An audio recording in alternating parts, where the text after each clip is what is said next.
Howdy, this is Jim Rutt, and this is The Jim Rutt Show.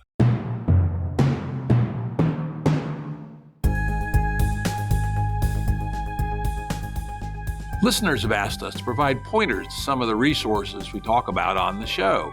We now have links to books and articles referenced in recent podcasts that are available on our website. We also offer full transcripts. Go to jimruttshow.com. That's jimruttshow.com. Today's guest is Glenn Loury. Glenn is the Merton P. Stoltz Professor of Social Sciences at Brown University, where he's also a professor of economics and a professor of international and public affairs. He's also a Paulson Senior Fellow at the Manhattan Institute. He is an academic economist who has made scholarly contributions to the fields of welfare economics, income distribution, game theory, industrial organization, and natural resources economics. He's also a prominent social critic and public intellectual, having published over 200 articles in journals of public affairs in the U.S. and abroad on issues such as racial inequality and social policy. Welcome, Glenn. Good to be with you, Jim. I'm looking forward to this conversation. You don't know this, other than I told it to you a minute ago, but I've been reading you since probably the early 80s when I used to subscribe to The New Republic before it went to hell, and read some of your other book along the way and such. So I know more about you than you know about me. Yeah. Although we have a friend in common, Stephanie Lepp. Oh, really? That's great. Yeah, she mentioned that because I did a podcast with her for my Glenn show just last week. And she mentioned that she had an exchange with you, I think. Yeah, we worked together on a number of things. She's guest hosted my podcast a couple of times. And I've been acting as a mentor for her in her new endeavor and such. And we do a monthly group call for producers of podcasts and stuff, which is kind of fun. How cool is that? Yeah. She's a wonderful person. She really is. I agree. I like her a lot. But before we get down to it, for those who want to know more about Glenn and his work, he does have the Glenn Show podcast, but he also has a Substack named The Glenn Show, and you can follow him at Glenn Loury on Reddit. And as always, links to all this stuff and anything else we talk about can be found at the episode page at jimruttshow.com. So check it out. Today, we're going to mostly talk, though I'm sure we'll branch this way and that, about Glenn's, about a year ago that he published this book? The official publication date, it was May 2024. Oh, okay. Even more recent than that. Late Admissions, Confessions of a Black Conservative. I got to say, those who listen to the show regularly know I don't do memoirs. I don't think I've ever done a memoir, actually, of the 400 episodes I've done, probably 200 of them based on books. But I'll tell you what caught me. This was the most audacious preface to a book I've read in a long damn time. It was meta as hell. Glenn, why don't you tell us what game you were playing there in your preface? Yeah, well, I announced to the reader, I say you and I, the reader and author, are playing a game. I'm telling my life story, and you know that I have it in my interest to make myself look good. So you're going to be skeptical as a reader. You're going to read between the lines. You're going to try to figure out, where is he really coming from? What's he hiding? What's he trying to say? What are his motives? Now, I know that, and you know that I know that. Okay, so what's my strategy in this game? This game I call the problem of self-regard. My strategy is to win you over through candor. I'm going to fess up, as it were. I'm going to tell you discrediting things about myself, things that don't make me look so good. I'm going to put it right there. And you're going to see this guy doing that, and you're going to think, this is a guy, if he's willing to tell me that, surely he's not lying about that. Maybe he's not lying about other things too, other things that are more subtle. And maybe at the end of the day, he comes off looking not as bad as he would have looked if you hadn't given him the benefit of his candor. Something like that, Jim.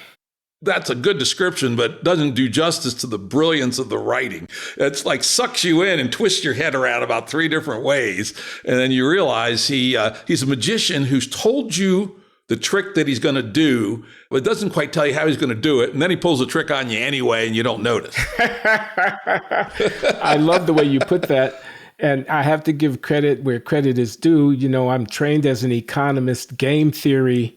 I have had influential mentors like Thomas Schelling, the late, great Nobel-honored game theorist and economist. The Strategy of Conflict, that's his great book. And nuclear deterrence and preemption and credibility and threats and bluffs and hostages and trip points and focal points. And, this is Tom Schelling, and this is a certain way of thinking and awareness of the strategic complexity of a social interaction. And I bring that sensibility to bear in the writing of my own life story. And when you think about it, that kind of game theory, it's like two mirrors facing each other, the infinite regress, right? Indeed. Because, of course, the reader could go one level deeper, and then you could go one level deeper. But fortunately, humans only typically go 3 levels deep. It's one of the fallacies of linguistics that Chomsky claims recursion as the fundamental element of human language. But in reality, almost never do we have more than 4 levels of recursion, and 3 is the limit for most people. Interesting. Very interesting. I'm sure your buddy John would know all about that. Being a linguist. So let's get into it. You grew up in Chicago. Yeah. Where in Chicago?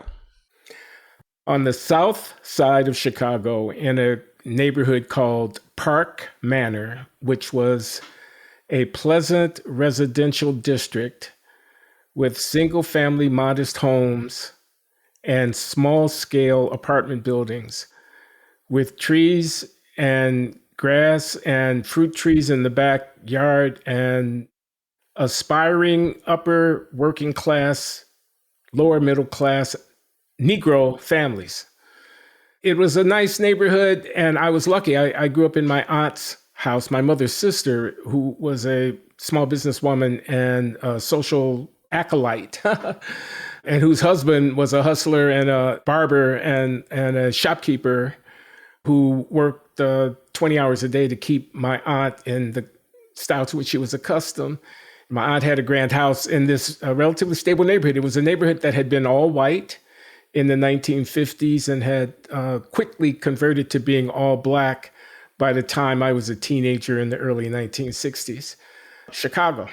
I lived in Chicago briefly for a little bit, about 6 months in Rogers Park. I had some grungy apartment up there, and it was kind of fun. One of the things I remember most about it, there was 300 bars within walking distance.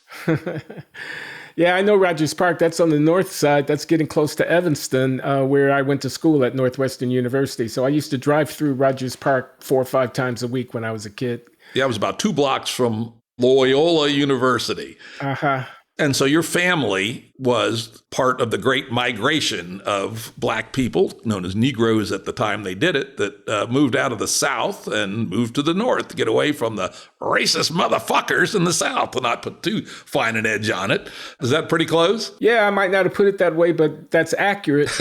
This is my mother's generation. My mother was born in Chicago. My father was born in Chicago. But my mother's generation, that's a family from Brookhaven, Mississippi, who migrated in stages, first to Memphis and then up to Chicago. And my mother's mother had 6 sisters and 5 brothers. There were 12 altogether, and they all ended up in Chicago.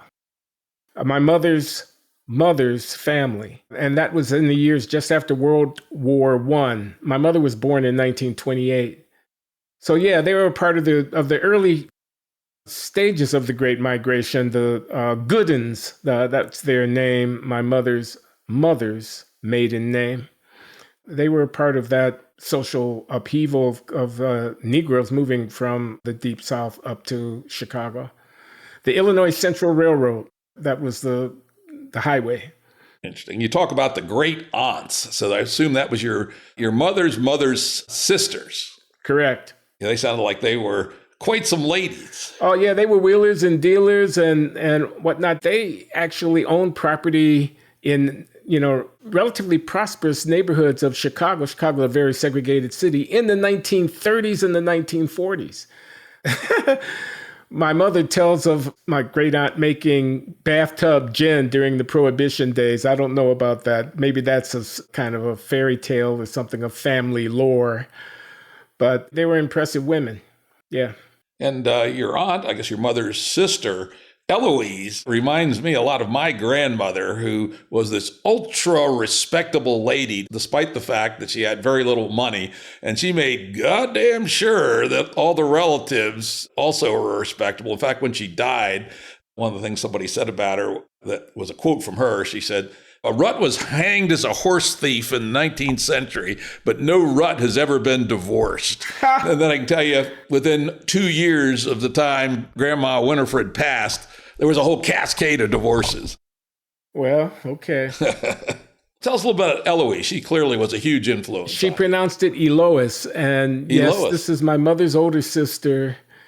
And yes, it was in her household. And I begin the book in the chapter 1 with a story about a ritual on Sundays. We'd come from church. She'd line us up, us kids, and ask us what went on in the church, what was the sermon about. And I used that as a way in to tell the story about this household, which was her household where I grew up as a kid, and about her as a matriarch and a figure of authority and aspiration and modeling of, her line, to be on the right side of the line. A woman of respectability, a church-going woman, chairman of the Social, Religious, and Literary Guild of the Bethel African Methodist Episcopal Church, and a stalwart figure. I mean, she took in 4 foster care children who were a family. They all had the same mother, but different fathers, but they were scattered because the mother had fallen on hard times of addiction and so on, and she had to give the kids up to the child care.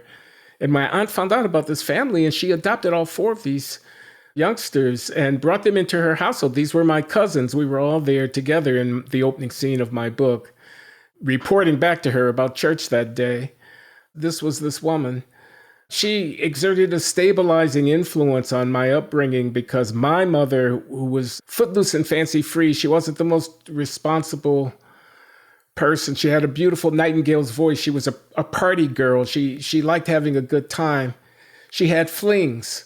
My mother had me in 5 different schools before I'd finished the 5th grade, moving from one apartment to another around the West Side.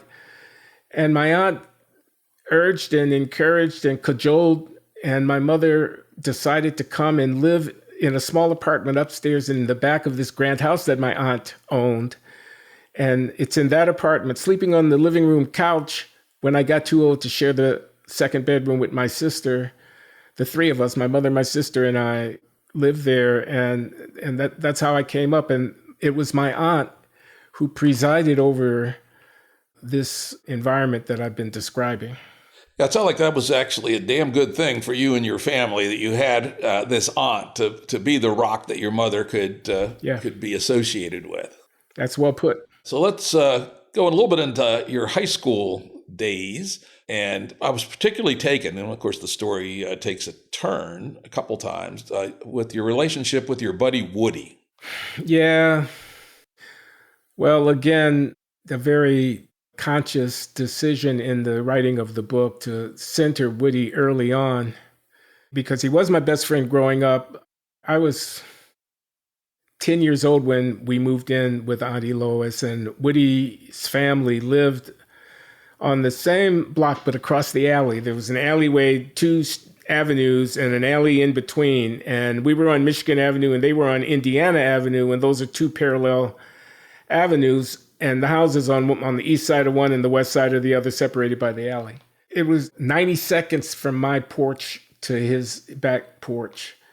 And we grew up playing stickball and being in Little League and pilfering neighbors' fruit trees and chasing girls and, so forth. We were buddies. The thing about Woody, his father, company owner, he had a small contracting concern. He was almost got his degree in engineering at the University of Illinois, but had dropped out and started his own little business and was struggling, but was making a halfway decent living. His father had a big influence on me as well, which I talk about in the book. But in any case, the thing about Woody was everybody thought he was white when you first saw him because he was very, very fair, but he wasn't white because on both sides of his family, both his mother and their father, they had black blood. whatever we mean by that, okay? I mean, they had ancestors who were recognized as Negroes, as African American, and they were hiding it. They were living there in this all-white community, which had been very segregated, and then a few blacks moved in, and then suddenly within a 5 to 10 year period, it had become 95% black. And they never moved. So they did a reverse pass, essentially. Yeah, right. They had been presumptively allowing their neighbors to think of them as white people when they were living in an all-white neighborhood, but when it became all black, they didn't move. And I overheard the mother say one time, we wouldn't run from our own kind. We wouldn't run from our own kind. I introduced this idea because this skin color identity, race, blackness, who's black, and the loyalty that extracts, and the irony of pathos of Whitty wanting to be blacker than a lot of people would allow him to be. And, he ends up marrying his sweetheart from high school, who's a few years younger than him and is a dark-skinned Black American girl, Elvie. His parents object. They kind of want him to find a different girlfriend, but he's determined, Elvie is the one. And I say it's a way of him letting everybody in the world know, this is my woman. I'm a black guy too. We'll revisit Woody twice more further along in the story. But I just want to make a little comment and get your thoughts about it. This idea of the one drop rule or blackness in America, I've always found, since at least I was 10 years old, to be one of the stranger concepts around. If you're part Korean and part Mexican and part Irish, you just list what you are. But there's this odd convention shared by the Ku Klux Klan and the NAACP that if you have any noticeable amount of black blood, you are black. What do you think about that? I think it's one of the most interesting things going on. It is the inner workings of the social construction of race. Because what we got is a fiction here. We don't have a biological category. We don't have a objective, hard definitional boundary. We've got a perception, a presumption, a categorization, a stereotyping, a projection. We got this complex social phenomenon in the being cognizant of something that we're calling race. And I think in the history of the United States, it's not like this everywhere. It wasn't like this in Brazil, for example, but in the history of the United States, and I think it may be due to the nature of slavery as an institution and the fact that you can't have, it's like squaring a circle. How are you going to have a liberal democracy of Jeffersonian liberty enshrined in the Declaration and so forth, and at the same time, have a traffic in human chattel where you're buying and selling people and they don't have rights? Well, it can only be if those people are not quite fully us. They have somehow to be othered. I hate the use of that word because it's so trendy, but you know what I mean? It seems appropriate in this context. And so you have all these devices and the prohibition on mixing. I mean, that's kind of like a part of the same thing. There's something interesting about the fact that you have they call it miscegenation. It's just two people. It's not as if there were cross-species, fertilization going on. And yet it becomes this thing. So I see the one-drop rule as a part of the mechanisms required to manufacture the social reality of race.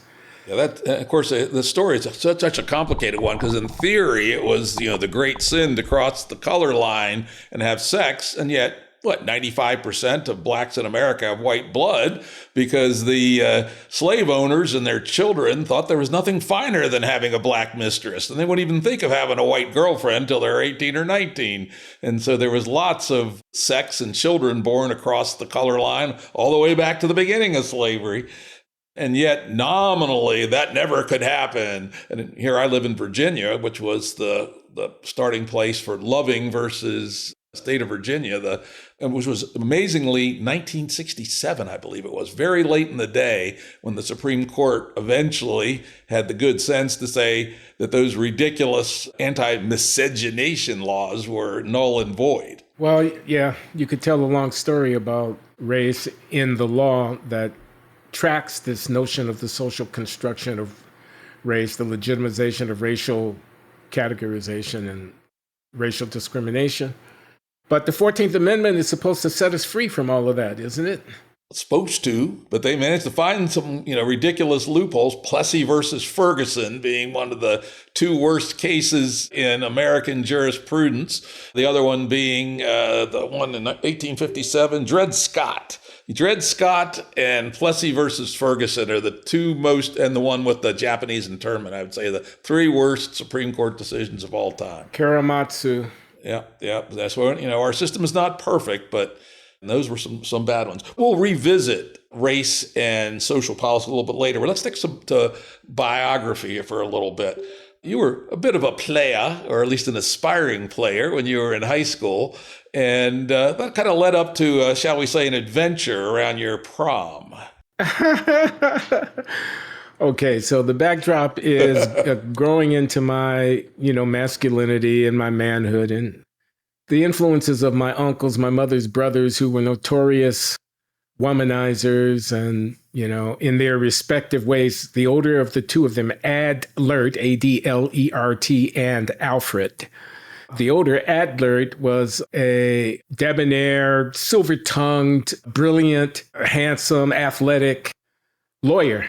He graduated Morehouse College roughly the same time as Martin Luther King Jr. I think he was a little bit ahead of Dr. King at Morehouse, where he was a Kappa. This was the fraternity, and he was a big one. And he matriculated at the School of Law at Northwestern University, where amongst a distinguished class of African-American young aspiring jurists, like Harold Washington, who went on to become mayor of Chicago, the first black mayor of Chicago, and Eugene Pincham, who became a federal judge. These were, as I said, my mother's generation coming out of Mississippi did very well in Chicago, and therefore my mother and her brother's generation were relatively well off. He did go to Morehouse College, and he graduated from Northwestern University. He was a notorious womanizer. And his brother, Alfred, I'm sorry to take so long, Jim, but we do have to set the stage. These are good stuff, right? Set the stage. His brother, Alfred, was also a womanizer and had ultimately gone on to father, over the course of his life, 22 children by 4 different women. My uncle Alfred did this. He was a polygamist, a closeted polygamist, you could say. He had overlapping families, the 12 Roses, the Magnificent Seven, the Dynamic Duo, and the Lone Ranger. They formed a family club, the Cartman Connection. My middle name, Glenn Cartman Loury. That's my mother's maiden name. That's my mother's brother's name. His family are the Cartman clan. The Cartman Connection, which is a club consisting of the siblings all coming together across the different mothers and recognizing their commonality as a part of the tribe, of the same tribe. And that's how they break themselves down, the 12 Roses, the Magnificent Seven, et cetera. So I go on just to make the point. These dudes got a lot of, what? They got a lot of it. Okay, now getting laid was like a big deal. It was like, bragging rights, man. You wanted to get laid. You wanted to be a player. You wanted to be appealing to the opposite sex. You wanted to get sexual gratification. I'm sorry, but this was part of the milieu. I'm not blaming these guys. I'm just saying that this was how I was coming along. But the thing was, I was younger than the other kids because I was this precocious, bright kid. I was 12 years old when I went into high school. I was younger than the kids. I was a little bit of a squirt. I was, all my hormones hadn't had as much time to manifest their full effect. And you were a bit of a nerd. You remember the chess club, things like that. Yeah, and I did good at the Latin declensions, and I was good at trigonometry. And yeah, exactly. That was me. So I was frustrated. So anyway, the long and short of it is I graduate from high school and I take this girl to my prom, and I still am a virgin. But the next year, it's her prom. She was a junior when I was a senior. Now she's a senior. And she invites me to take her to her prom. And I want to make sure that we have some time in the back seat. But I need a back seat. I have no car. So, I could go into the great details. The bottom line is I borrowed a car that was under repair on a service station lot and that you could start without the key. I found out that you could start this car from some kids who were fooling around in the neighborhood. And I went over and I started it, and it started, and I drove it off and hit it. And this is a harebrained scheme. I tell you, it was madness. I understand how ridiculous it was. You have to understand, this is a 17-year-old kid. I wanted to impress this girl. I wanted to take the car, and I wanted to take her to park and make out in the back seat after the prom. And of course, I get arrested on my way to pick her up to take her to the dance by the police, who are looking for this vehicle, which has been reported missing from the service station lot. Little did I realize that they were going to catch me because they have radios.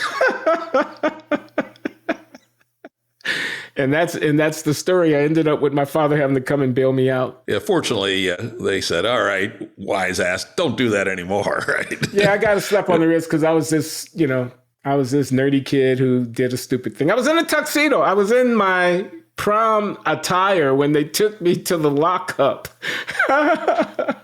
Frankly, the cops must have been laughing their ass off, because I'm sure they knew exactly what your motivation was, right? As I mentioned in the pregame, my dad was a cop, a Washington, D.C. policeman.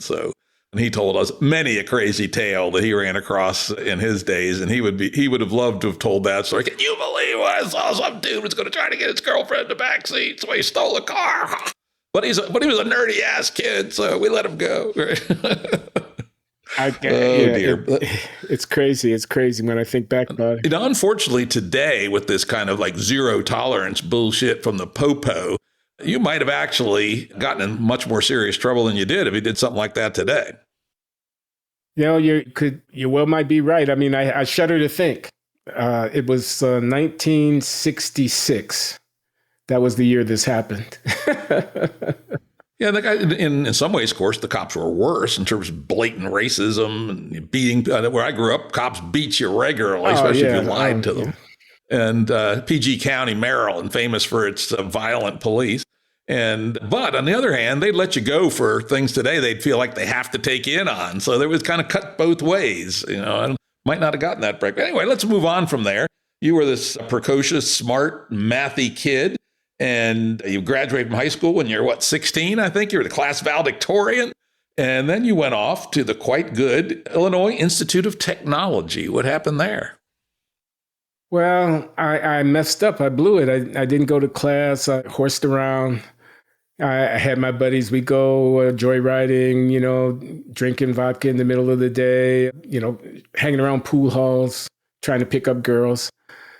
I was irresponsible. I wasn't focused. I used the freedom that I got when I transitioned from high school, where supervision was much closer of what's going on a daily basis, to college. I didn't live on campus. I lived at home, but I commuted.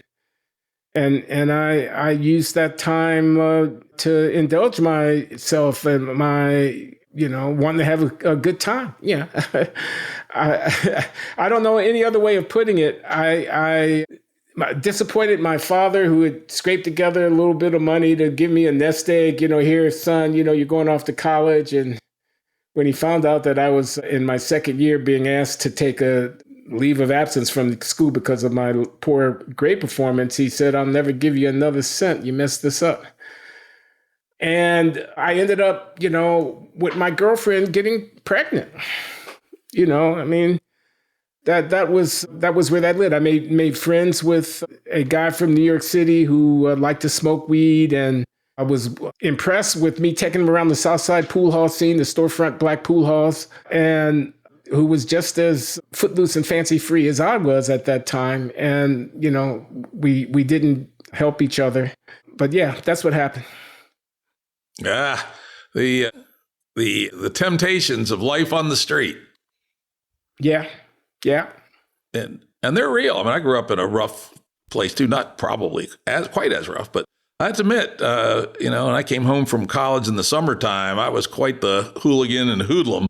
And we had lots of fun, but fortunately, I was able to hold back on that just enough to be able to go back to school and be responsible again. And so during this period, you worked at after you dropped out, you went to work at a printing plant. Tell us a little bit about that. And did you get married at that point? To Charlene, I think? I got married a couple of years later. But the kid came along before we were married. We did eventually marry. And after I was messing up at college and kind of flunking out, and then Charlene became pregnant, my girlfriend Charlene, I realized I needed to get a job. You couldn't live around my Auntie Lois. Even though we didn't still live in her house, my mother had moved out with her third husband and lived in an apartment where I slept on the back porch. It was a 2-bedroom apartment, and they had a little sleeping area on the back porch, which was heated, and it was okay. I mean, but that's how we were living. And I realized I had to go to work, and it was a boom period in the U.S. economy, in the mid 1960s, 1967. And I easily found a job at a printing plant as a clerk, which was pretty well paying, and there was overtime, and there was the possibility of moving up the ladder a little bit. And all you needed to do was show up on time and know how to read the manual and add 2 and 2. So I did okay at that job, and I became a full-time employee. Started working with union members and people who had dirt under their fingernails at the end of the shift, and guys who walked around with these T-shirts with the sleeve rolled up and a pack of cigarettes tucked in the sleeve. You couldn't smoke on the shop floor, but they had smoking areas that were restricted and enclosed, and guys would go in there and smoke. I was smoking at that time. I quit a few years later, but in any case, I went to work. Went to work at R.R. Donnelly and Sons, a big industrial strength printing operation that printed commercial magazines like Time and Life and Sports Illustrated and Fortune and National Geographic, but also printed telephone books and Sears catalogs and other such massive printing operations that were housed in a dozen buildings on a campus on the lakefront of Chicago, just south of downtown Chicago. And actually, I knew a little bit about R.R. Donnelly. They were a big-ass company, at least they were. And the other thing about them, they were always at the cutting edge of technical innovation in the printing industry. They developed or had 3M develop for them certain kinds of glue and special kinds of packaging. And it turned out a friend of mine was a management consultant to them for a number of years. And he was always telling these stories about how advanced they were. But anyway, during that time, you went from, being this dude smoking too much reefer and drinking too much vodka instead of studying to an execution machine where you signed up for community college. I read this part and I go, holy shit, how'd the guy even take a dump, right? You were working full time. You were taking a full course load, I believe, at the community college. You had your family responsibilities and you were driving from one to the other. And I go, whoa, this is impressive. Tell us a little bit about that epoch. Well, yeah, I think the way I tell it is that, I disappointed my father and I wanted to reestablish his respect. And I think that was the underlying driving motive. I had the baby, Elisa, who had come along, Charlene's firstborn. I had mea culpa, I did mess up. I realized I had it handed to me kind of on a silver platter, and I messed up. So I was determined to kind of right the ship. I wanted to be able to, command the respect of my peers, of my father in the first instance, but of my family more generally, and maybe of my own self-respect. So I determined to reestablish the pursuit of education by going back to taking classes when I wasn't working. It was when I decided to take the community college classes, I had shifted my work schedule so that I could work either the second or the third shift, either from 4 to 12 or from 12 to 8 a.m. instead of working during the day. And I would go to classes during the day. And I was serious about the classwork. I was taking accounting and math and the German language, and determined to get my foot back on the ladder. My plan was to go to a year of community college and then to transfer to the University of Illinois, Chicago campus of the University of Illinois and get a BA. That was my plan. And my clerical work at the printing factory was flexible. They had a 3-shift operation there, so I could be assigned to cover a part of the accounting record keeping that I was doing on the second or the third shift as opposed to on the first shift. And that gave me the flexibility to take classes. I took classes. I put my nose to the grindstone, and you're right, it was it was frenetic. I'd get up at my mother's place. I'd go over to see Charlene and the kids because soon enough, a second kid came along a year after Lisa. Lisa Tamara came along, and then I'd make my way to class, and then I'd make my way to the factory for an 8-hour shift, and then I'd make my way home, trying to grab some dinner in between. I mean, it was pretty crazy. Yeah, it made me tired just reading it, tell you the truth. It was extremely impressive. Here's a guy who turns himself around entirely. And so the fruits of this labor is that you get invited to apply to Northwestern. I do. I get discovered by my math teacher, who's a Northwestern alum and a retired engineer who's teaching at this community college. He's teaching calculus. He says, you're really good at this. You ought to get a real education. And he recommends me to Northwestern, which is looking for kids, Black kids from the inner city that they can reach out to who might not have otherwise come to their attention. And I'm one such. They give me a full scholarship after an interview. My, SAT tests were always strong, but my track record at college was weak. I had dropped out. What I had was a year and a half of good community college grades and the personal recommendation of Mr. Andros, who was my teacher.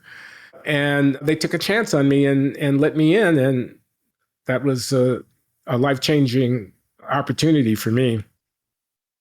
Well, then you pretty much slayed it when you were at Northwestern, right? Or so he says, the author of this tale, whom you have to treat with a certain degree of skepticism.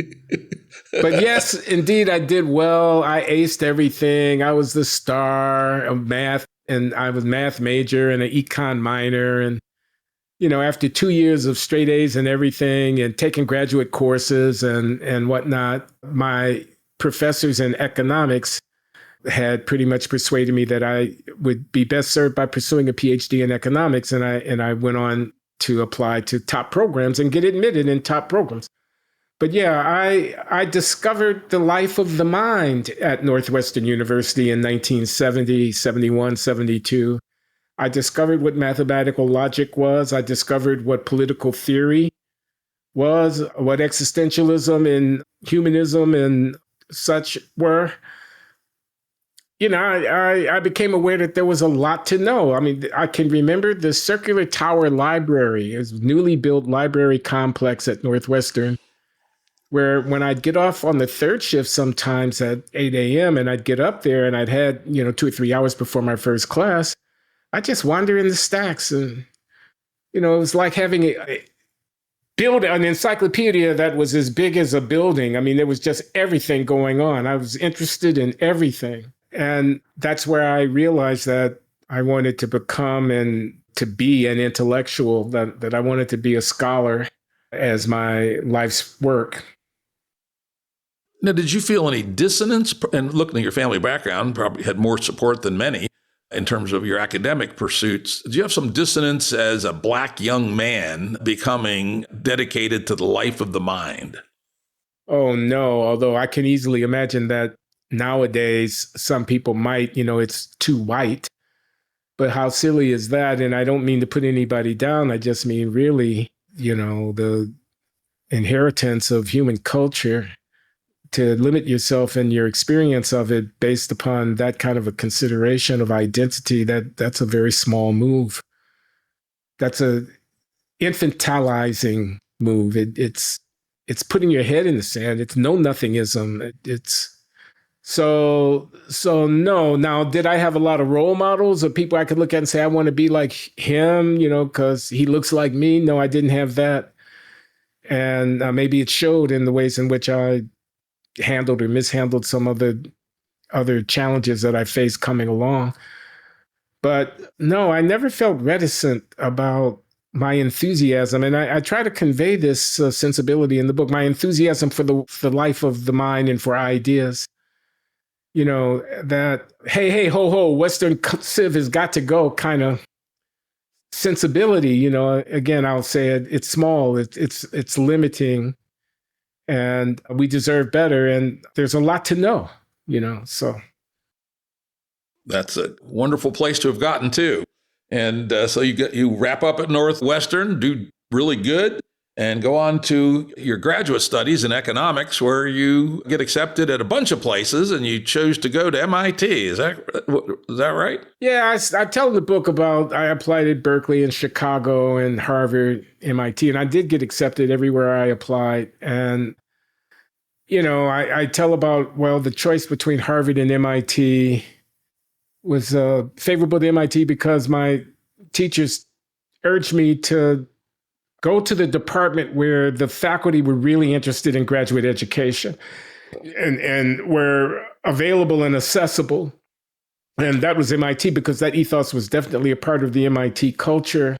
Guys work with their doors open, and you could just walk in. I mean, of course, obviously there's a secretary in the pool out in the outer office, and somebody's working on something, they don't want to be disturbed, but basically they were accessible, and Harvard wasn't like that.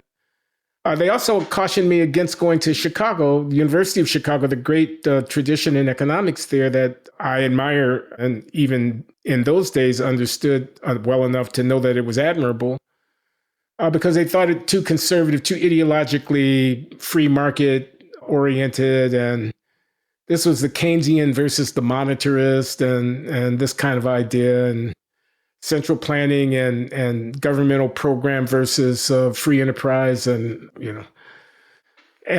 this ideological division. The people who were most influential on me were on the left side of the line, and they thought Chicago was just a little too political right for me. It would have been a lot easier on my family if we had stayed, my young wife and 2 children, if we had stayed close to home. And I would have gotten a fine education at Chicago. And, you can do the game of trying to wonder what it might have been if I had done this instead of that. But yeah, I ended up at MIT after all of that.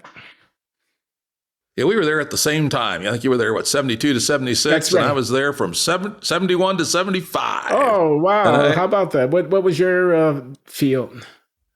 I started in physics, but bailed from it when I decided that I was good enough to be an experimentalist, but not good enough to be a theorist. Yeah. And I then dabbled around in deciding what I wanted to do, and I considered economics. And I took 2 economics courses, including one from Samuelson himself in a 15-person seminar format, macroeconomics. And I concluded that economics must be bullshit if they think macroeconomics is actually a reasonable discipline. Because at that time, macroeconomics was a whole bunch of hand waving. I loved micro, but I hated, I just like, what? And of course, now as a Santa Fe Institute complexity science guy, I see how you could connect the two. But in those days, the two were completely unconnected. And it just seemed to me the micro was sound, macro was bullshit. And if they would let world famous guys teach something as goofy as intro macro, I didn't want anything to do with it. Now, obviously, a very immature attitude. I was only 19 at the time, smoking way too much reefer, but that was my intersection with the economics department. And then I went on to get an undergraduate degree at the Sloan School. So we probably passed each other in the hallway. It's quite possible in those years. I did spend time at the Sloan School, too. It was right next door to the economics department. And they're on Memorial Drive. Yep. Yeah. Absolutely. And I see what you're saying about, I can see how a person with a science physics background might find the hand waving kind of, in elegance of macro, which was and is, I mean, you could argue, kind of confused. I mean, it is a hard problem that they're set of problems that they're trying to deal with. But you can see how a person might want more rigor. And micro provides that rigor, although at the expense of narrowing the questions under consideration to those that admit to a very kind of formalistic assessment, But I'm an applied micro theorist myself, so I get where you're coming from. I said I have gotten to understand, especially through the agent-based modeling and things of that ilk, that there are ways to tie the two together where you can use let's assume an actor, and let's not make him an homo economist, but economicus, but a rational actor. And you can get something like macro phenomena that emerges from micro behavior. Yeah, you can. You must know my friend Sam Bowles. Love Sam. Yeah. Sam. In fact, I reviewed a chapter in his microeconomics book when he was writing it. I see. Yeah. Yeah. And he's the guy that is my kind of economist. Right? Nothing wrong with that. I admire Sam a lot. Rajiv Sethi is another economist who I know has a Santa Fe connection. I don't know him, but I obviously know the name. Mm-hmm. So anyway, you go through and you actually work with Robert Solow, one of the more distinguished economists in the world. And I went through and counted the time. You got your PhD in 4 years, which was damn near impossible at MIT. You must have hustled. Well, it wasn't uncommon in the economics department to finish in 4 years. I think that might have been the modal number of years. For in the sciences, 5 or 6 at least, right? Yeah. You get to writing research papers even toward the end of your second year, and a lot of people's dissertations consisted of 3 essays, where they had 3 small research problems that they had developed in the context of their coursework or had pursued immediately during the third year after completing coursework. Usually the first year was all kind of required core stuff. And then the second year was, 3 or 4 fields where you'd branch out into different substantive areas of investigation. And then you had 2 years to write your dissertation. So it was a different model, perhaps, than in the hard sciences. Okay, so not as impressive as it sounds, but still pretty good, right? 4 years with Solow, that would have been some very interesting work. Now, during that time, the family life got to be pretty stressful. Yeah, I'm not sure what you're referring to, what period of my stress-filled life you want me to recall right now. Yeah, I guess I was trying to, frankly, unfortunately, I didn't write down in my notes when Splitsville happened with Charlene. Oh, yeah. Well, we've been growing apart. I describe in the book how my life and Charlene's life differed when we got to Cambridge when I was a PhD student. I am completely absorbed with classes and studying and seminars and problem sets. And she is working 8 hours a day as a secretary at the Draper Laboratory complex, and then getting the kids from daycare, trying to make sure that the shopping is done and that the dinner gets prepared and stuff like this. I am immersed in this world. It's not just economics, it's a whole culture. These are among some of the most promising young people from India, from England, from France, from Italy, from Japan, who are my classmates. And, I'm interacting with them. And I'm the guy who had the experience of doing a BA at Northwestern University and of getting a certain amount of education in contemporary philosophy and in politics and in European culture. And Charlene is not. She had to leave high school as a student to give birth to our first child, Lisa, when she was 16 years old, and had completed her high school education through a GED equivalency examination process and was much less attuned to, interested in, adept at, equipped for the kind of social intercourse that came up naturally in the MIT milieu, and finding our footing, finding a way to make sure that our relationship survived and was able to sustain itself. Now, was a problem that was we were growing apart. On top of that, an old girlfriend who, before Charlene and Lisa and Tamara came into my life, but who Charlene knew of, came to visit me in Cambridge, and we went out to lunch together, me and the old girlfriend, and Charlene happened to see us on the street, and she asked me, who was this person you're walking with? And I lied, and I told her it was just someone from one of my classmates, and she knew that was not true, and that precipitated an argument, and that argument was kind of the mother of all the arguments that we had been having, and that culminated in the end of the dispute about this particular incident, but which was carrying the freight of the totality of our living situation at that time was me saying, I'm out of here. Her saying, yeah, get out of here. And me moving to the YMCA, where I rented a room for a few weeks until I could find a place to live, and separating. And we never lived together again after that. Yeah, you can see how, I've noticed in life, I've been fortunate. I've been married to my wife for 43 years because we've both grown in not identical directions, but about the same rate. And I often see that, people whose growth trajectories are very different have a hard time staying married over the long haul. That sounds like what happened in this case. That was one of the things that happened. I don't know that it was the only thing, but as I try to recollect what happened, Charlene, who is fortunately still living, is not here to speak for herself. I'm sure she'd have something to say.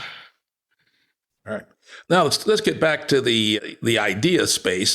At that time, as I recall, the MIT economics department would have been considered moderately left-wing, right? Where was your head at politically at that time? I didn't really have a politics. I was a techno guy. I was a math whiz. I was just interested in the proof, the theorem, the method, the technique, the stochastic process, the asymptotic properties, the dynamic system, the stability conditions, the matrix, the, Jacobians and separating hyperplanes and the topological properties of certain spaces used to represent certain, things like that. That's where my head was. I was not political. It's true that MIT, led by Paul Samuelson, the great Paul Samuelson, he wrote a column for Newsweek magazine every month. And Milton Friedman wrote a column for Newsweek magazine from the University of Chicago every month. And they kind of faced off against each other as the public intellectual economists from the left and the right, respectively. So Samuelson was left, but not far left, not Marxian, not radical, not socialist, but friendly to intervention, to public policy that aims to try to correct market imperfection and recognizing market imperfection. And a kind of neoclassical synthesis, I think, is, anyway, we could go into the details, but yeah, they were mildly left of center. But me, I was just interested in proving the theorems. So you hadn't picked up the political bug quite yet. Not yet. Okay. I was interested in ideas. I knew who the libertarians were. I knew who Ayn Rand was. And, I read Robert Nozick when I was in graduate school, Anarchy, State, and Utopia, which was published in the early 1970s, right around the time I was in graduate school. And I read A Theory of Justice. I didn't understand either book, really. I came closer to understanding Nozick than I did Rawls, but I have since had to spend time with those books to get some sense of what they argue. But I was interested in broader ideas than just technical economics, some of which touched on politics, but not in any kind of polemical, kind of partisan political way. Okay, interesting. So you graduate from MIT with a very distinguished advisor, and you get lots of job offers, as many as you want, probably, right? And a black guy, that's just a time when people are looking for a super smart black guy in a field that was white dudes from top to bottom pretty much at that time, at least as I recall, looking around the economics department. And you decided to go back to where you'd gotten your undergraduate degree. How'd that come about? And what was your thinking at the time? I got an offer at Harvard. I got an offer at Michigan. I got an offer at Berkeley. I got an offer at the Rand Corporation, LA, and at Bell Laboratories, New Jersey. I left off the last two because I wanted to do an academic post, teaching and research, and with unrestricted research, not research channeled into a particular. And I chose Northwestern in part to get back to Chicago. My marriage had split. Charlene and the kids had moved back to Chicago. They were in Chicago. And my family in my life prior to coming to MIT had been in Chicago. So that was attractive. And Northwestern was a very good department, especially in my field of economic theory. It was a very strong department with a good incumbent faculty and with the ability to attract talented young additional faculty, which it did do in the years that I was there. It was a good job. And Harvard was offering me $12,000 a year Northwestern offered me 18 grand a year. This is 1976. That's a 50% difference in salary. So I wanted to go home. It was a really, really good department in economic theory. And I could afford that Buick Skyhawk that I wanted to buy. Right. It ended up you didn't stick there. Just tell us a little bit about your relationships with your peers there in the department and what caused you to then move on fairly quickly. Well, there was kind of a push and kind of a pull. The push was that,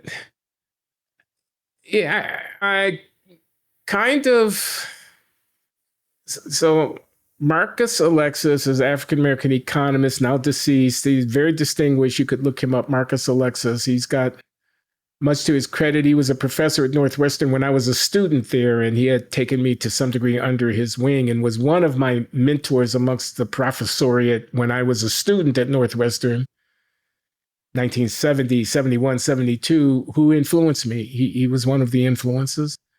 And when I came back to the department, he and I, there's kind of this protege thing. He had also brought me on as a adjunct faculty for a summer program for minority students in economics that he, as a professor, oversaw and that I, as a graduate student, participated in during the summer, where it was students of color, Black and Latino kids from around the country who were trying to do PhDs in economics, who were still undergraduates. And it's like a summer boot camp where you did intensive coursework on micro and macroeconomics and statistics. And I participated in that under Marcus's direction. So he was like an older mentor type figure. And I tell the story in the book. I don't necessarily need to go into it in great detail here, but there was some tension between us on not so much political as on racial identity matters. And I wanted to be on my own. I wanted to, as it were, not be under his thumb a little bit is the way that I felt. That was the push. The pull was Michigan, which had offered me a position when I came out of graduate school. They were still interested. And my second wife, Linda Datcher Loury, the late economist who passed away in 2011, but whom I married in 1983, she became my second wife. She and I had become close during my last year at MIT. So when I moved to Chicago, she and I remained in touch. And her first job 2 years after I moved to Chicago was at Michigan.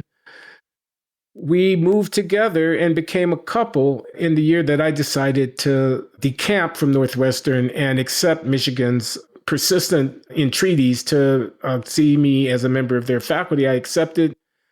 I resigned my position at Northwestern and I moved to Michigan with tenure after 3 years out of MIT. And Linda and I took up together and we subsequently married some years later. And you were promoted to full professor 1 year after you got to Michigan. Well, yeah, because I got an offer from Princeton. But you didn't stay at Michigan either. Tell us why that turned out not to necessarily be the best fit. I got the call, what I call the call. We made a big joke out of it in the economics department at Michigan. There was this guy, a jokester named George Johnson, and George's thing was to make fun of people when they were too full of themselves. And one of the ways that he did this was to pretend that he was on the phone calling from Harvard. Hello, this is Dick Caves. I'm calling to see if you'd be interested in a position, if you'd like to come and join us. He'd say this. Dick Caves was, in those years, the chairman of the economics department at Harvard, Richard Caves. And this affected phone call was, you're just grandstanding, playing to the crowd, hoping that somebody will notice, that somebody will call you up and ask you to, because you're trying to get ahead in the profession. You're a grandee, you're self-promoting. This was George. So I got the call. Thomas Schelling, whom I've mentioned, the game theorist, was chair of an ad hoc committee impaneled by Henry Rosofsky, the fabled dean and economic historian and dean of the faculty at Harvard University in the 1970s and 80s. And Rosofsky had impaneled this committee to try to beef up the faculty of the Afro-American Studies Department at Harvard, which had fallen on hard times, which was not up to Harvard standards in terms of the intellectual distinction, the academic distinction that a Harvard department should aspire to.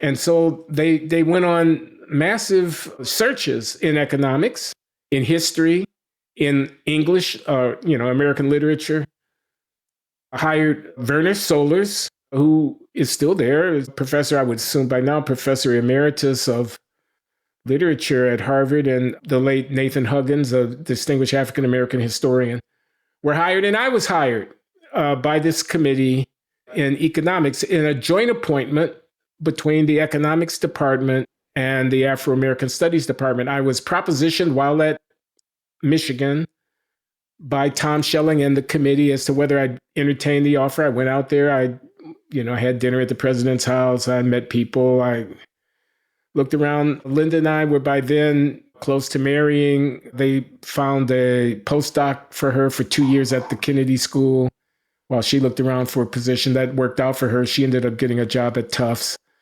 where she served for 25 years before passing away.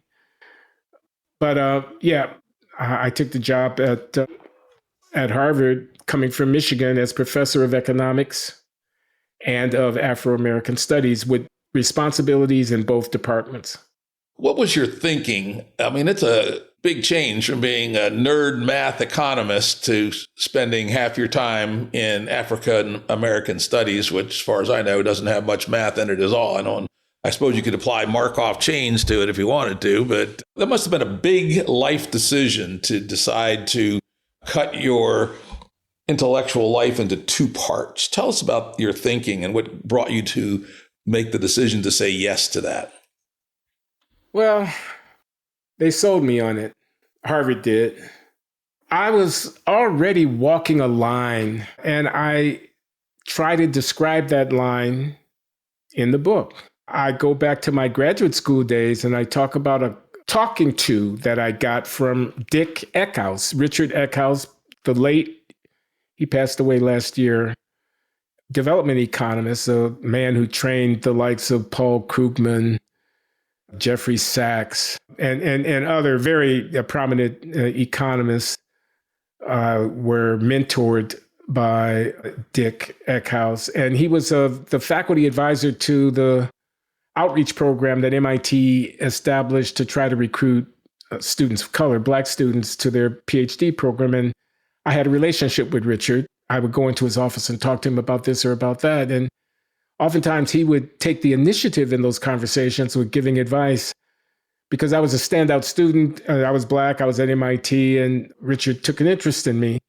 And he said, there's going to always be demands on you as a Black person doing economics, even though your field of specialization might be specialized in technical, to have something to say about poverty and about inequality and about racism and discrimination and slavery and all of that. It's kind of, you should prepare yourself to know.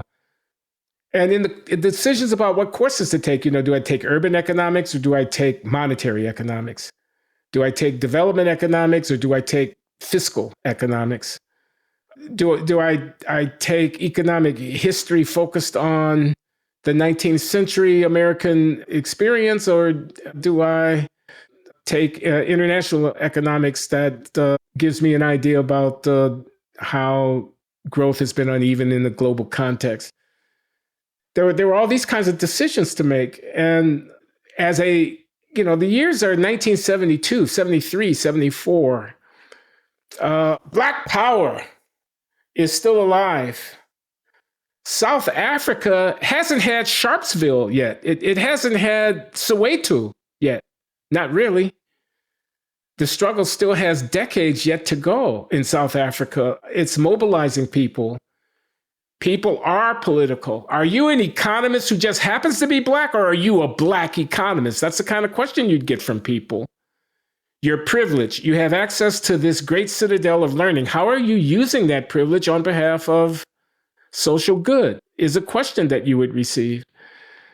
And I was always moved by those questions. And I took Richard's warning to me quite seriously. And I fretted about, was I Black enough as an economist? And what did that mean? And even in my abstract theorizing, I wanted to apply the theorizing. The theorizing was, I have a Markov chain, continuous state, discrete time, stochastic process, which I can characterize by a certain integral equation.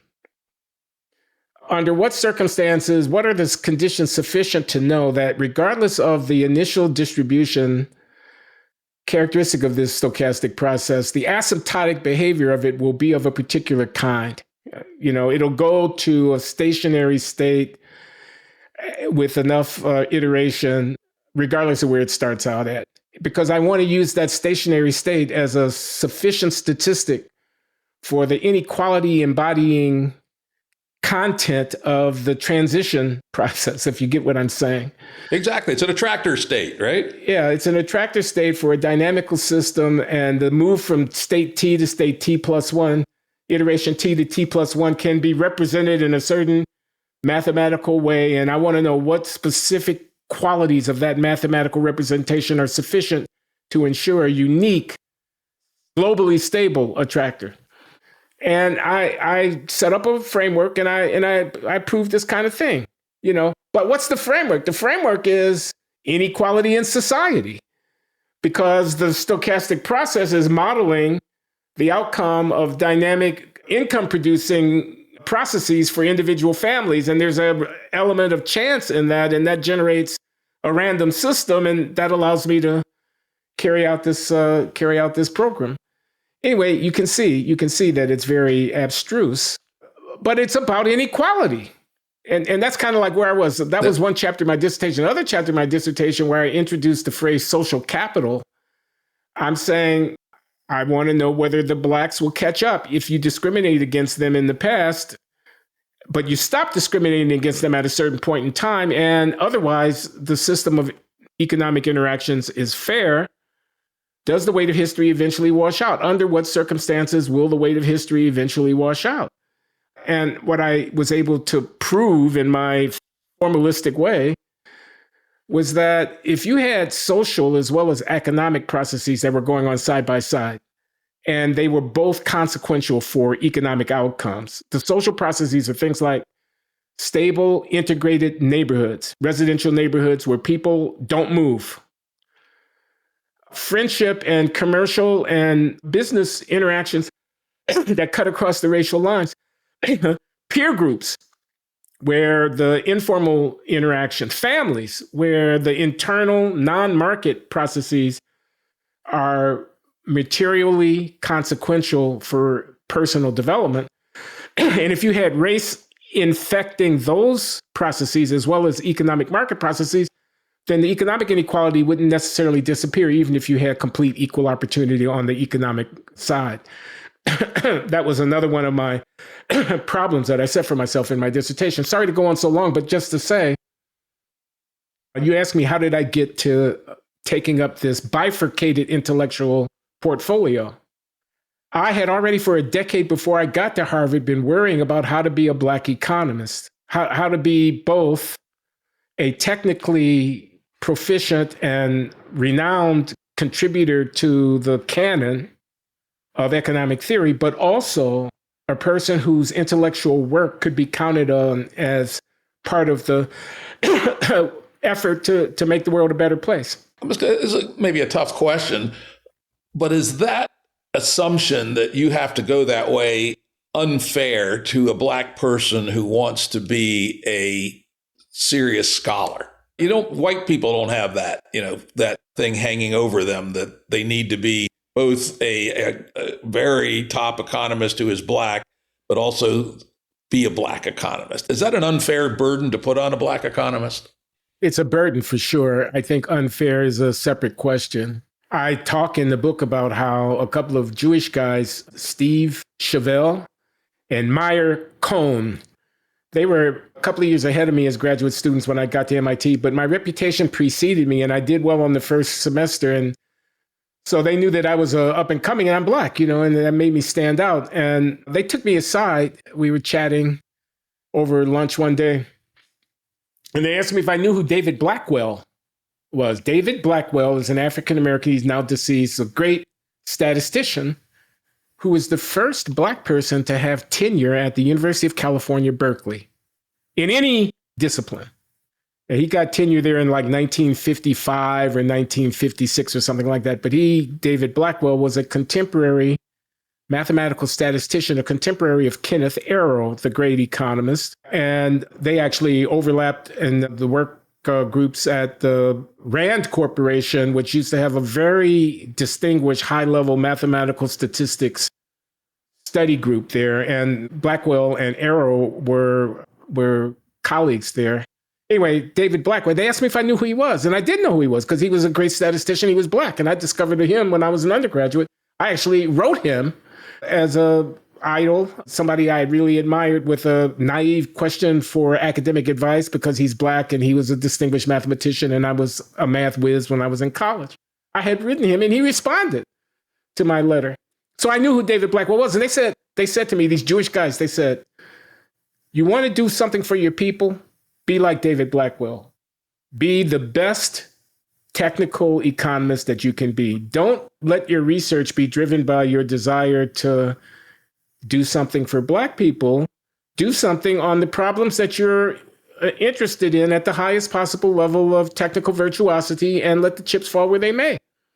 That was their advice to me. I didn't, of course, follow that advice, but I juxtaposed that advice to the advice I was getting from Richard Eckhouse because that captured perfectly the tug of war that was waging within myself.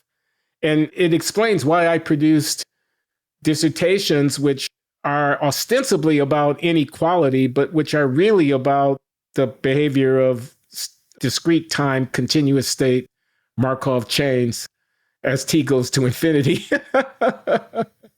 Interesting. It's interesting. But you get to Harvard, you find the culture maybe being a little different than you thought, or not necessarily something you vibed with. I was in two departments. I was in economics and I was in Afro-American studies. And I didn't handle the responsibilities of those very different, as you have noted, very different intellectual cultures very well. I mean, Afro is a humanities-driven discipline. It's about history. It's about literature. It's about philosophy. It's a little bit about sociology and politics. And it can be a little bit about economics, but it's mainly about narrative, about representation, about the social construction of reality along racial dimensions. And that's a humanistic enterprise. And I warmed to it to a certain degree, even though I was a neophyte. I mean, I wasn't uninterested in it. It intrigued me, because I had this inclination going back to undergraduate school and wandering through the stacks of the library and just pulling down anything that looked interesting. And the Afro part of my Harvard portfolio had that feel to it. On the other hand, economics at the highest level is an extremely demanding and competitive game. And I needed, if I wanted to become the fulfillment of my promise as a young scholar, whiz kid at Northwestern undergrad, strong top of my class at MIT as a theorist, good job market with offers all over the place, and papers. I had papers, the Review of Economic Studies, the Quarterly Journal of Economics, the Econometrica, I had been publishing. That's how I got the offer at Princeton in 1980, and that's how I got the offer at Harvard in 1982. I had a really good publication record. I was off to a strong start. I described this in the book. So to fulfill that mission, the mission of continuing ascendancy and establishing myself in the top tier of under 40 economic theorists because it's not what you did yesterday. It's what have you done for me lately? It's what are you working on? It's what have you got under review and resubmit at a top journal. It's what's your grant going to be for what's the next project going to be? It's what's your program? And I didn't have that. I didn't have an economic theory research program that was robust and that I could say, here's how the things that I've been doing so far accumulate into the question that I want to ask about this important open area in economic theory. I didn't have that. To make that point more vivid in my mind that I didn't have it, I was looking over my shoulder at my colleagues at Northwestern who had been young assistant professors in the same cohort roughly as had I. I came in 1976. So did Roger Meyerson. Bengt Holmstrom came in 1977. Paul Milgram came in 1978. They were working with Leo Hurwitz and Stanley Reiter. Leo is from Minneapolis. He was at the University of Minnesota, but he was a part of the math community at Northwestern. He and Stanley Reiter, who was at Northwestern and who chaired the math community there, were collaborators. Anyway, all of these guys except Stan are Nobel laureates in economics today. Roger is, Bengt is, Paul Milgram is, Leo Hurwitz is, if he's still living. And I was right there with them. I remember the early seminars when they were working out their theories of auctions, their theory of asymmetric information and mechanism design, their theory of incentive compatibility. These are technical terms of art, but they are the working bread and butter of applied economics of information and institutional design theory types today. And that was created at Northwestern in the years that I was there. I was watching this happen. That's a fruitful research program.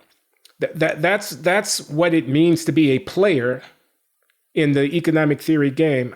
I knew what it meant to be a player, and I knew that I wasn't being a player sitting in my office in economics or in Afro, looking at my blank page and trying to figure out where was the question, what was the method, where was the problem, what am I doing, what am I working on? And I had ideas, but the ideas were all not good enough, not deep enough, not profound enough, not serious enough, not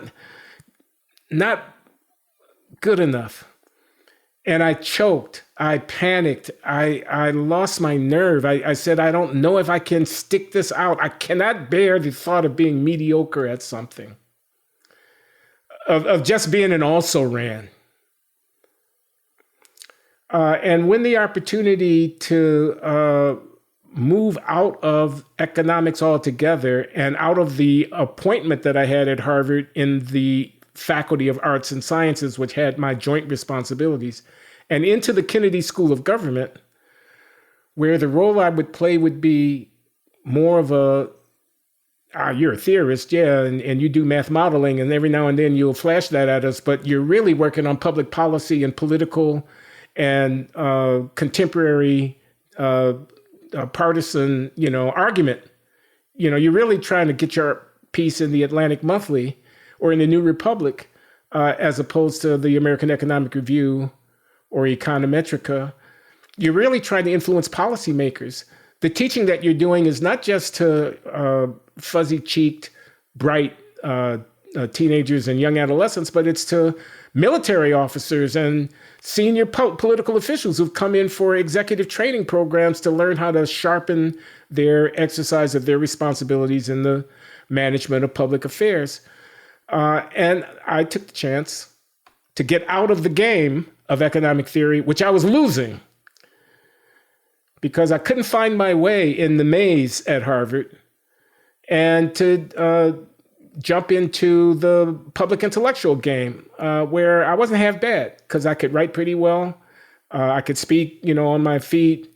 And I had some issues. I had the themes of race, inequality, and my heterodox critique of the mainstream view about race and inequality to go on. And that's what led me to move out of economics after I'd come to Harvard. By 1984, I was out of the economics department and into the Kennedy School of Government. I know rethinking about replaying the tape is essentially impossible, as we know. But do you think taking the bifurcation, you were amazingly young to be a full professor at Harvard. You may have been the youngest one there. I don't know. But do you think that if you had not taken the joint appointment, you would have found your way in economics? Yeah, I mean, I think it would have been what it would have been. There are no guarantees that I'm going to end up with a Nobel Prize at the end of this alternative history. But would I been able to hold my head up high as a journeyman member of a strong department like the University of Michigan, where I was before I went to Harvard? Sure. And if I had taken the offer at Princeton that came along before then, I'm sure I would have been okay at Princeton as well. I would have found my way, and I might have been even better than okay. I don't think you can know the answer to that question. It would have been different, though. I mean, if I didn't, I called them my little essays because that's what Bob called them. Bob Solo, my thesis advisor, who, when he found out that I was in trouble at Harvard in 1982, 1983, he actually invited me to move over to MIT. Their department had had a deliberation, and they had decided that they'd be prepared to extend to me a professorial slot if I wanted to come to MIT, if I wanted to come home to MIT. But Bob made it clear that if I were to accept that offer, it would be on the understanding that my intellectual portfolio was going to reorient itself to focus on scientific work and not on public intellectual work, which would be that's okay for a cherry on top, but that should not be the main course. And I turned that down and decided to make the Kennedy School my play at Harvard. And it was a moment of truth for me too, because if I had taken that, there's no guarantee that I would have been as much of a player as I needed to feel myself being in order to be able to hold my head up high amongst my MIT colleagues. And then I would have had to live with the reality of being an also-ran, which is, I'm going to ask you a really tough question here. It just struck me. You're obviously an extremely bright guy, right? As are all top theoretical economists. But as in any social status game, are you a little smarter or a little less smart than the other dude? You go to the Kennedy School, you're dealing with intellectual lightweights in comparison. Did you know that you would be the big brain in this pond of smaller brains? And was that part of your motivation? Yeah, you're right. That's a very unsettling question. But it's true. Because I think there's certainly merit in it, in the supposition that the level of brain power in the room when you're in a top level economic theory seminar is different from the level of brain power, just IQ, just sheer mental candle power. Yeah, absolutely. Absolutely. I think that's true. And I think if I'm being honest with myself, it probably did play a role, although I don't know how much it was in the front of my mind, but, a sense of confidence. After all, they were delighted. They were honored that I was there. They recognized that you're a heavyweight. You were always the smartest guy in the room. Let's be honest. Which is not to say that the people at the Kennedy School were not smart. I think of my friend Richard Zeckhauser, the economist who did a PhD at Harvard, but in his faculty appointment, when he came out with his PhD, was at Harvard also. He's been at Harvard his whole life. Richard Zeckhauser, a very fine economist and distinguished public intellectual. He's smart as a whip. There's nothing, it's not like he's not smart. But as a general rule, I think what you're saying is correct about the place and about the ethos. And so, yeah, they were happy to have me, being honored by what I would add to the mix. And I felt confident that I'd be able to hold my own. And I did hold my own there for the years I was at the Kennedy School.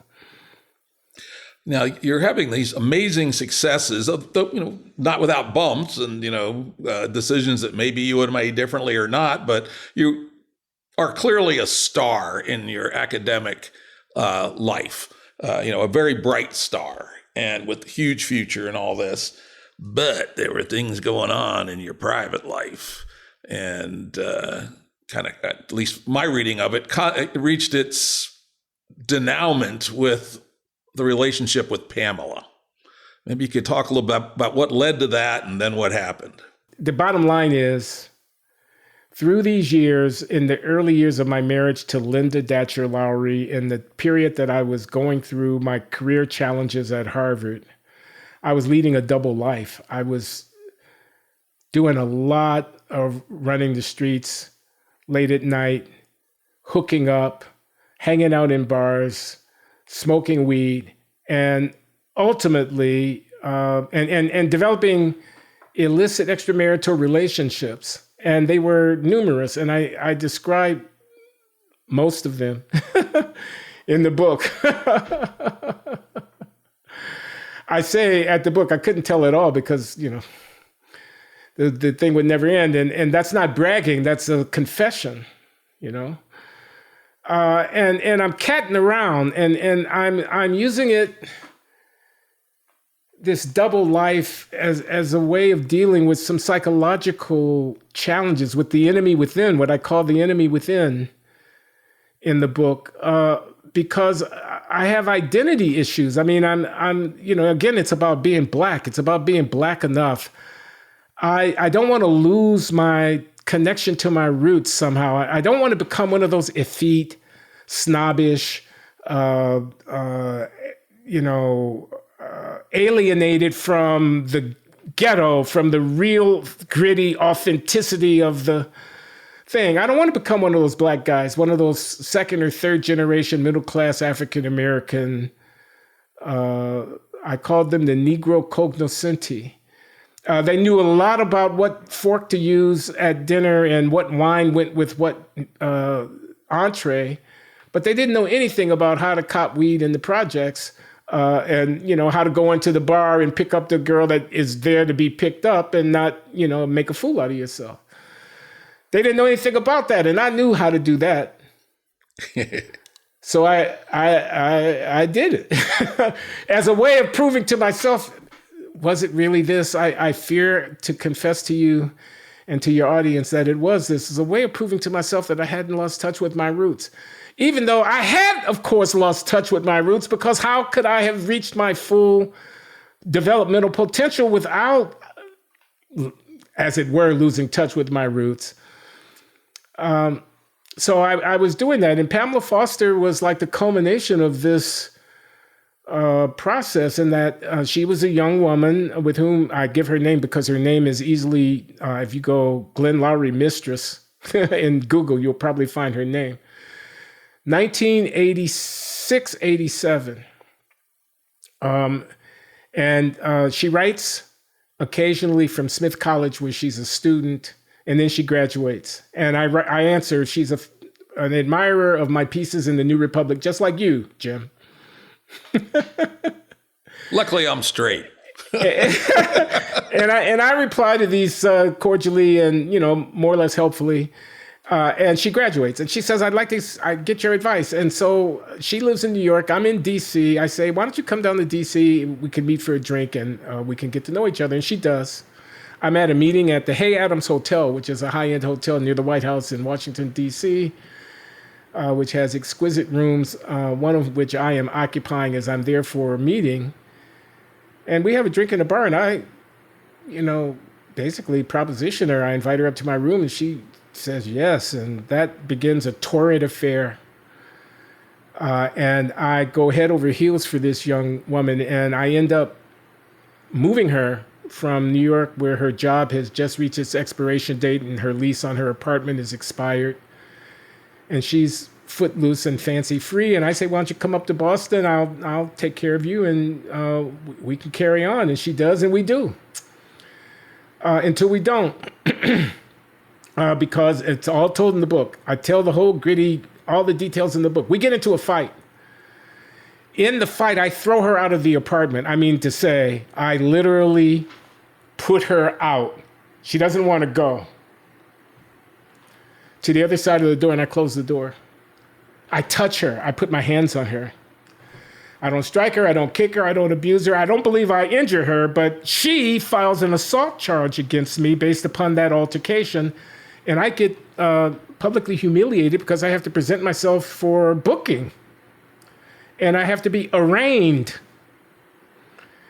Now, this is happening while I am this high-flying, nationally known, under 40, wunderkind, Black conservative upstart. I've come to the attention of the Reagan administration. The Secretary of Education is scouting me out to become his deputy. This gets in the press. So I have to withdraw from any political appointment, and I have to endure the both legal jeopardy and the public humiliation, and the humiliation to my wife, and the injury to my marriage, and the whole thing. And it's public, and it's played out in the newspapers, and I go through that, and I describe that in the book. But that's the culmination of a long process of double life development in which your humble servant becomes a player of a particular kind. This is part of what in the preface, which you so admired, the meta preface I was talking about when I say I'm going to tell you things about myself that no one would want anyone to think was true of them, and yet they are true about me, and I'm telling you. So you know you can trust me. This is part of that. We'll get back to the next turn of the screw, but first let's go back to politics. You described yourself at that point as a conservative. You said previously you had really not played the politics game. You go to the Kennedy School and you're hanging out with guys like Bill Bennett and who was the other, Little Crystal? I think it was the younger Crystal. Yeah, William right? Crystal, yeah. Yeah, the son. Those guys are kind of, right, but not nut right like we have today, but, like traditional conservatives. Is that where you picked up the more conservative perspective? Or just tell me the story about your political journey and how you've thought about things. Because I will say, before I go into that, when I was reading you in the New Republic, one of the reasons I always look forward to reading your essays was you used the word, and I would use exactly the same words. They were heterodox. You couldn't say, was this guy a lefty or a righty? He was a guy that looked at a problem and really looked at it. And, very few people do that anymore. And that's what I remember most about your writings. And the fact that you were a Black academic and weren't obviously left probably made people think you were a conservative more than you really were at that time. Well, yeah, I've gone back and forth, and there are reasons even to this day to wonder just how conservative am I based on this or that position that I might take. But the conservatism that I'm talking about has three dimensions to it. One is strictly Hayekian. That's Friedrich von Hayek. That's The Road to Serfdom Hayek. That's the Austrian economist, philosopher, also a Nobel honoree as it happens, but mainly a sustained arguer on behalf of economic liberty. And I always had respect for that tradition. I can remember reading Karl Popper when I was in graduate school, undergraduate in philosophy courses, and learning about that tradition. And as I said, I read Ayn Rand. I didn't become a devotee, but I became aware of this economic liberty argument. I was influenced by Capitalism and Freedom. That's Milton Friedman's collection of essays, a polemical tour de force. I mean, a real brilliant piece of public intellectual writing. He anticipates so many things: school choice, negative income tax, volunteer army, et cetera, in that book. And I can remember being influenced by that tradition. So, and in economics, we're kind of posed the problem of market-mediated, decentralized allocation of resources versus planned, socially controlled, politically mandated allocation of resources. And I come down on the side of the former. I mean, I'm a respectful appreciator, not without limits, of the virtues of economic liberty. And that predisposed me to being amenable to influence by the supply side revolution, which accompanied Ronald Reagan's rise in the late 70s and early 80s, which is the time that we're talking about. I was reading those guys. The low tax people, the people who said, let her rip. I was reading them and I was taking them seriously. That was one aspect. I said three. The another was culturally, while I subsequently became more religious than I was in this period that you're talking about in the early 1980s, I had a lot of respect for the cultural conservatism of the Black Christian Protestant religious tradition. I wasn't an avid feminist. I was a 30-year-old, 25-year-old guy in the late 1960s. I mean, do with me what you will, the early 1970s. I wasn't completely on board with the nouveau latter day, let's redefine our relations and how we get along with them and what we value and how we do things, I was resistant to it. I had a kind of, I was being dragged kicking and screaming into the 21st century on some of the cultural stuff. And then on the race thing, I was done with the mournful recitation of the wrongs of America's past, with the kind of bloody shirt of racism, lynching, slavery. It's all bad. You beating up on us. Black people can't get ahead. It's all Jim Crow. It's Jim Crow. And I was like, the year is 1984. This was the year I published my breakthrough essay in The New Republic. We're 20 years past the Civil Rights Movement. Have you looked at what's actually going on in these ghettos? You got fatherless homes, you got violent crime, you've got social irresponsibility, you got parents not raising their children, you got school failure, you got people not looking for work, you got welfare dependency. I'm not asking you to agree with this, Jim. I'm telling you where I was coming from in those years.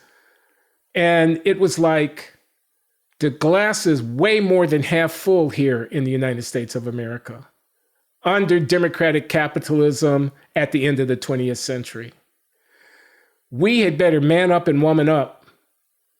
We'd better take responsibility for building our communities, for raising our families, for getting the trash off the front of our street, and stop this mournful recitation of historic victimization. I'm saying it in my words today. I wouldn't have said it exactly that way in 1984, but that was the spirit of it. The spirit of it was the civil rights movement is over. Stop. There was a Malcolm X dimension to this. Stop asking white people to save your bacon. Nobody is coming to save you. You think if you have to depend upon the generosity and the beneficence and the humanity of white people, that you have a secure foundation for your own prosperity and that of your children? You do not. So it was self-help,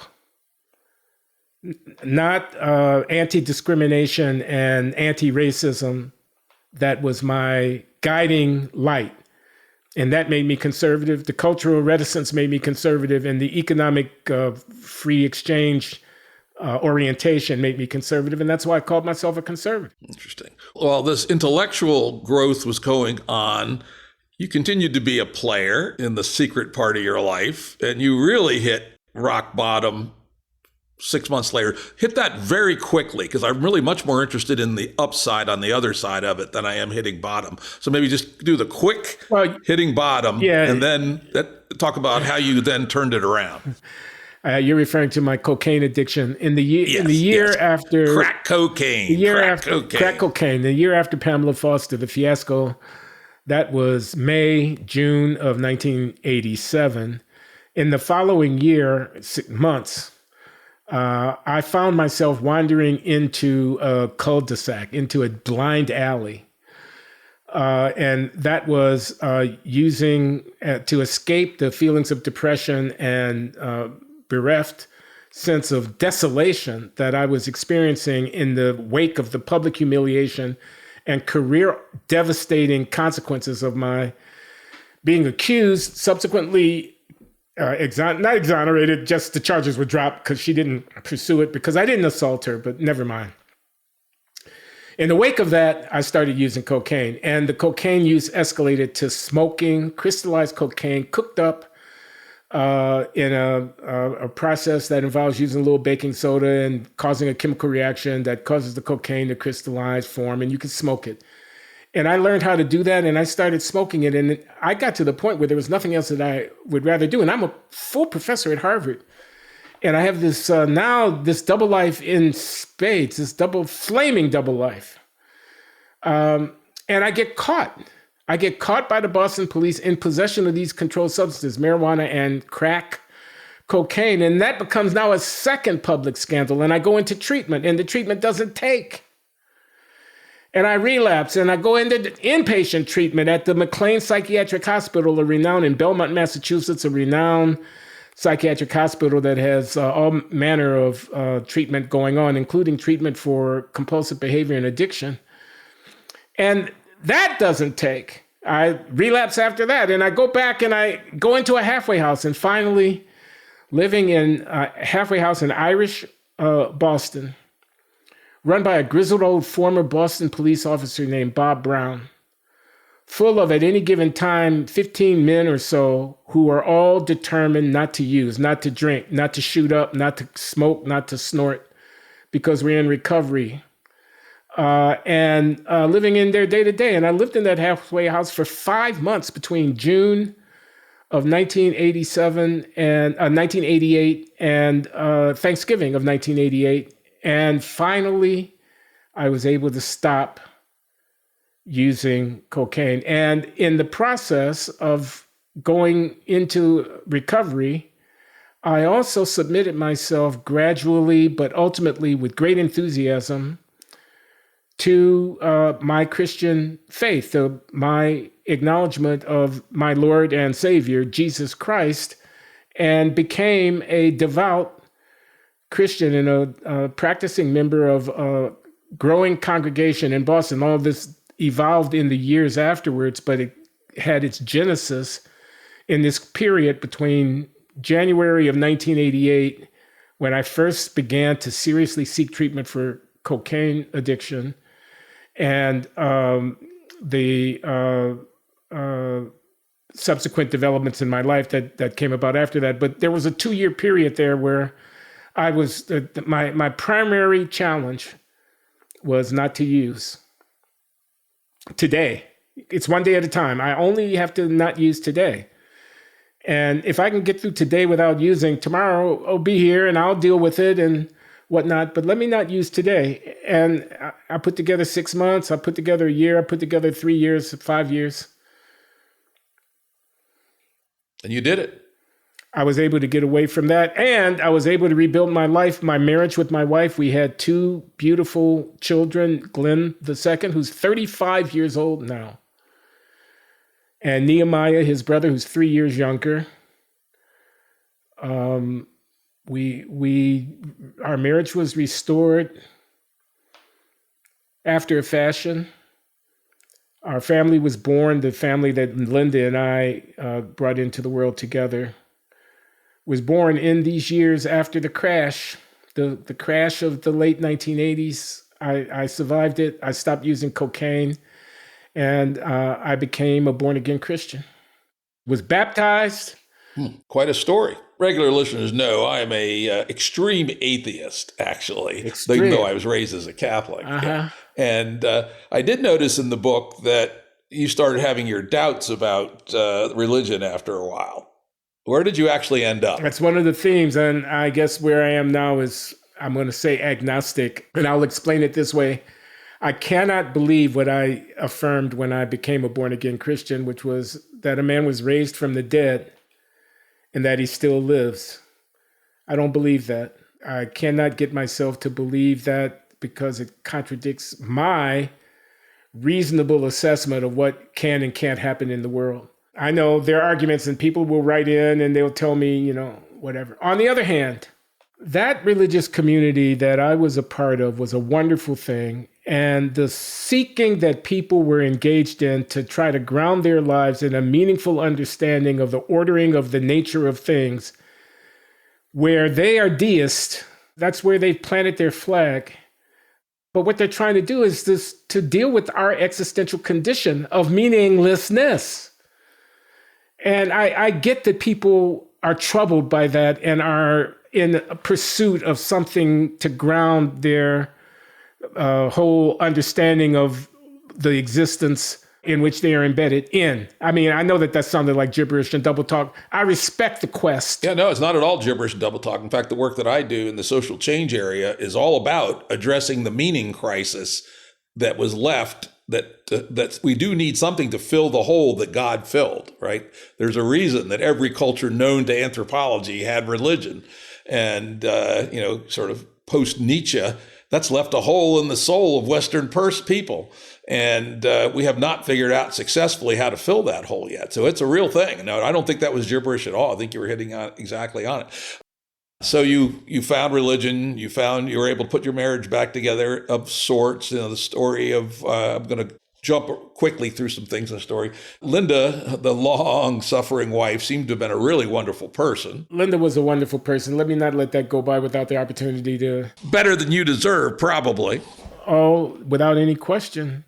She stuck with me through thick and thin, through my philandering, through my drug addiction, through all of these crises in my life, and was not fully and adequately repaid and I tell about this in the book. I tell about after Glenn and Nehemiah were born, after they had grown into past their toddlers and into their preteens, I went back to some of my double life ways, and I started taking up again outside of my marriage, indulging myself in my interest in cultivating intimate relationships with people of the opposite sex outside of my marriage.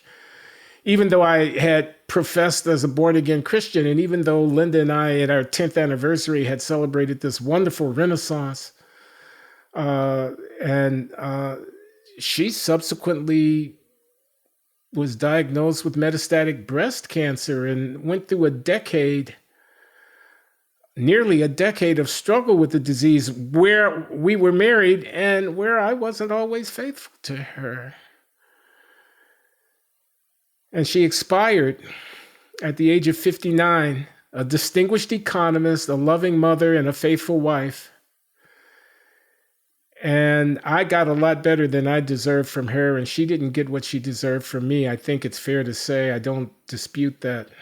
Yes, she came across in the book as a totally admirable person, other than maybe too damn tolerant of your ways, but truly a wonderful person. Well, I'll just tell one story since our time is limited. She died. My son Glenn, our older of our two sons, who was living at home at the time, and I go to her office to collect her things. We're packing up her books, and I discover a dog-eared, marginalia-filled self-help book on forgiveness.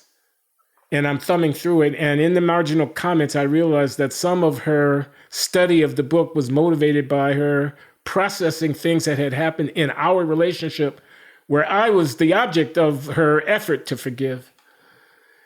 And I put it in the box and include it now amongst my sacred things because that was her.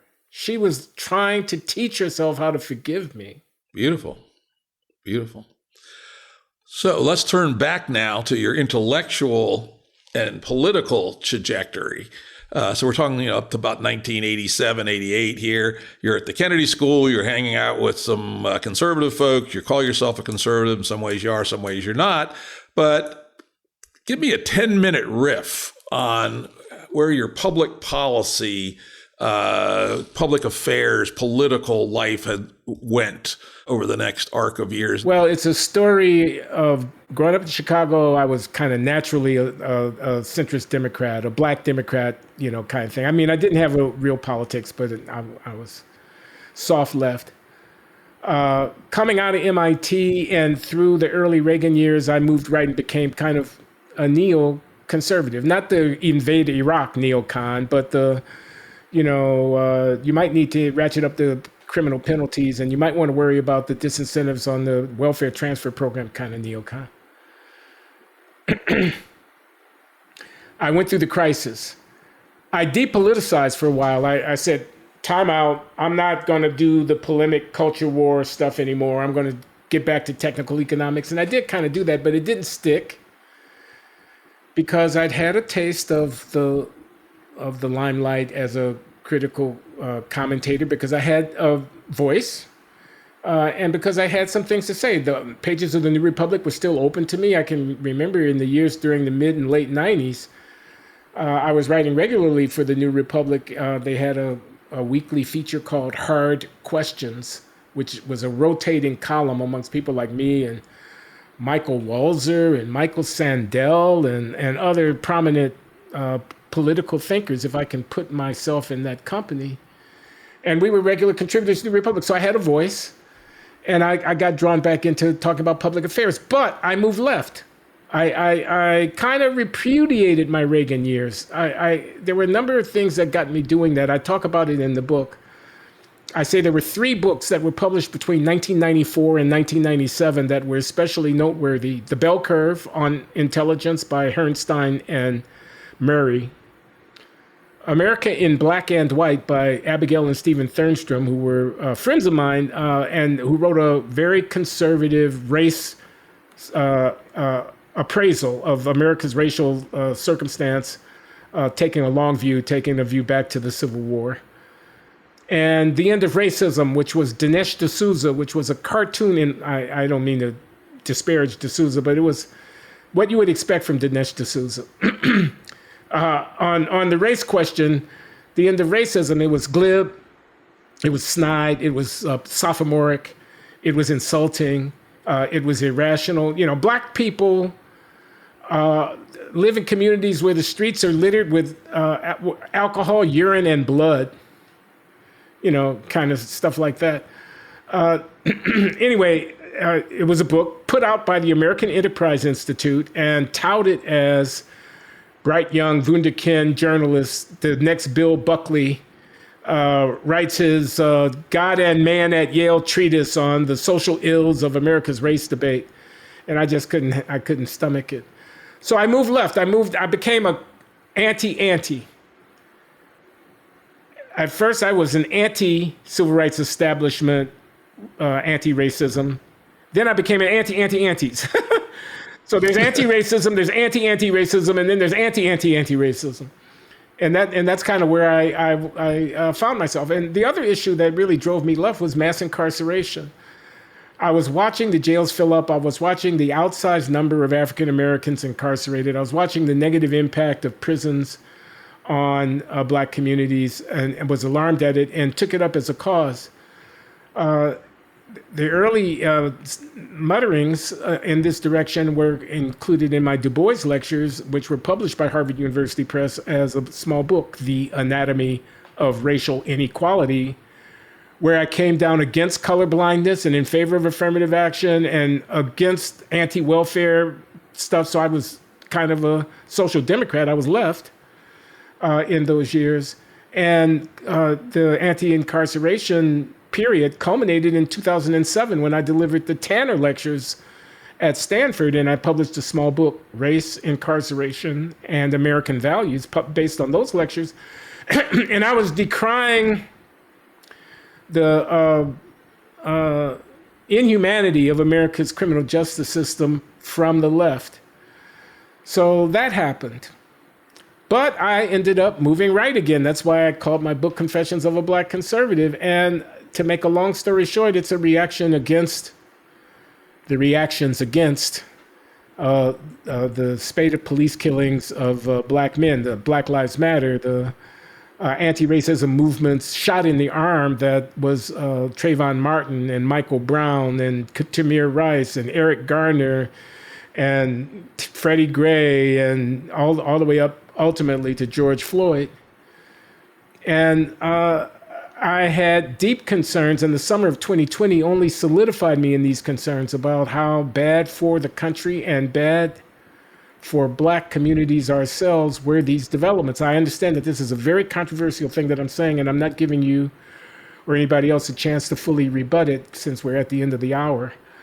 But I began, and my writings are plentiful. And if you go to a social, a web search engine, you can find, all of my pieces all over the place, City Journal, Quillette.com, and other places, and at my Substack, where I have a voluminous accumulation of video and audio commentary, and also written short posts to my newsletter, where people can see where I'm coming from. But I moved right on the race questions primarily, and that's where I am today. So started left, moved right in the Reagan years, moved left in the 90s and the early aughts, and have moved right since then. I imagine you don't have much truck with somebody like Ibrahim X. Kendi.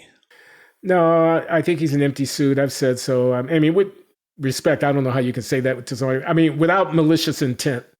I don't think there's any there. All righty. I want to thank Glenn Loury for, and amazingly, even though it was considerably longer than our typical episode, I left a lot of things out. I didn't hit all my notes. As everyone knows, I copiously prepare for these shows. But I must say, this has been amazingly interesting and real. I mean, this was not a bullshit conversation. This was a real conversation.